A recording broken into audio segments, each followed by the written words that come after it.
Hi everyone, it's Simon Keeling here with your look ahead video on Saturday the 1st of April. Thanks again for watching.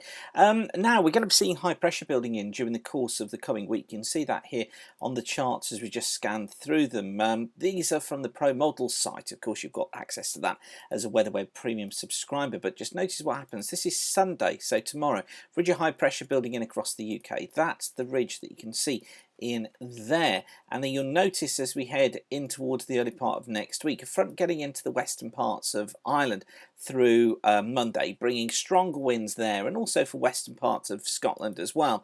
The front then edges its way eastwards late on Monday into the early part of Tuesday before it fades away, and then we find high pressure proper here building in during the course of Tuesday and then through the remainder of next week as well. And that high really in situ, bringing dry weather, bringing some good spells of sunshine. But at the end of the week, bit of uncertainty over what happens. Low pressure up towards the north here, starting to see more of a northerly flow getting into the western side of that low, and then into next weekend, hints of a breakthrough of colder air getting its way southwards across eastern parts of the country into central parts of Europe, bringing cooler conditions, some showers down eastern coast, although you notice still the area of high pressure is in control, but it's out towards the northwest by then.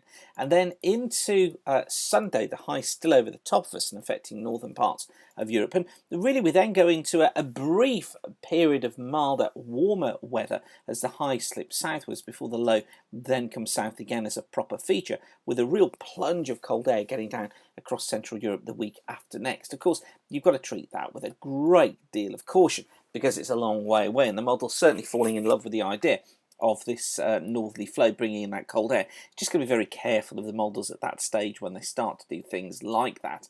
I suspect there will be colder air in, but I think it'll be across this sort of section of Europe rather than over the west of the UK. I think generally we might find the high pressure closer to us.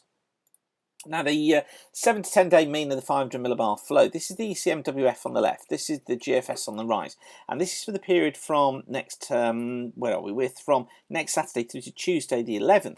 And you notice here, look, the ECMWF making less of the ridge across Europe and across the south of the UK, certainly than the GFS. GFS really does want to extend it northwards as quite a dramatic feature, so we've got a difference between the two. At the moment I'm favouring ECMWF, the idea of more of a ridge and more of a westerly across the south of the UK, but we can't completely rule out the GFS just yet, and it's certainly something that needs to be watched. Now for the next 7 days we've got warmer conditions across much of Europe. This is the forecast temperature anomaly for the next 7 days. You notice the orange and red colours here indicating those temperatures nearer normal. It's actually western parts of Russia into Poland, into parts of Scandinavia that we really do see warm conditions.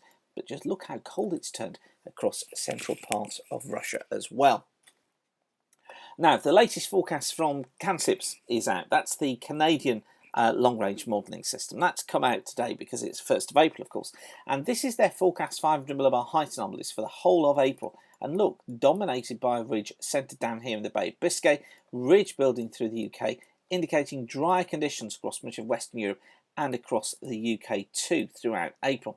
Now for May, they're squeezing away the high up towards the north again, bringing in lower than average heights towards the south. This promotes more of an east to southeasterly flow, so not quite as settled as it sees April being, with high pressure off towards the north, low pressure towards the south, but still plenty of dry conditions around. But that would make for a fairly warm May. As far as June is concerned, CANSIPS does that, makes things more unsettled, puts a trough out here across central parts of Europe, ridge out here out towards the west of the UK, and we get that sort of flow taking place, so more of a north to northeasterly flow across the UK, things generally on the cooler side and starting to be dominated by low pressure across parts of Europe, which could bring some showers towards more eastern and southern areas. So interesting to see what the CANSIPS is trying to do there, and I think really what we need to take from it is that April, this is yet another model that sees higher than average heights being the dominant feature of the weather pattern as we go through April and probably through much of May as well.